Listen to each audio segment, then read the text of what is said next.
ময়নাতদন্তের জন্য ইনকিলাব মঞ্চের মুখপাত্র শরীফ ওসমান হাদির মরদেহ শহীদ সোহরাওয়ার্দী মেডিকেল কলেজ হাসপাতালের মর্গে নেওয়া হয়েছে। শনিবার ২০ ডিসেম্বর সকাল ৯টা ৪০ দিকে জাতীয় হৃদরোগ ইনস্টিটিউটের হিমঘর থেকে মর্গে নেওয়া হয়। এ সময় সেনাবাহিনী, বিজিবি, পুলিশ সহ আইন শৃঙ্খলা বাহিনীর কঠোর নিরাপত্তার মধ্য দিয়ে হাদির মরদেহ আনা হয় মর্গে। হাদির স্বজন, সহযোদ্ধা, সহকর্মীরাও সঙ্গে ছিলেন। ভোর থেকেই হাদিকে শেষবারের মতো দেখতে দূর দূরান্ত থেকে অনেকেই এসেছেন হাসপাতালের সামনে। সোহরাওয়ার্দী হাসপাতালে ময়নাতদন্ত শেষে 11:30টার দিকে তাকে গোসল করানো হবে। বাকি আনুষ্ঠানিকতা শেষে তার মরদেহ নেওয়া হবে জাতীয় সংসদের দক্ষিণ প্লাজায়। সেখানে দুপুর 2টায় হাদির নামাজের জানাজা অনুষ্ঠিত হবে।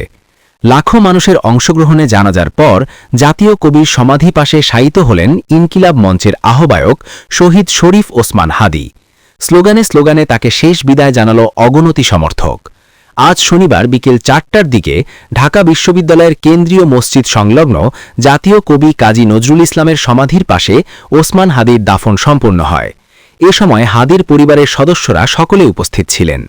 তার আগে দুপুর 2টায় জাতীয় সংসদ ভবনের দক্ষিণ প্লাজায় হয় ওসমান হাদির জানাজা।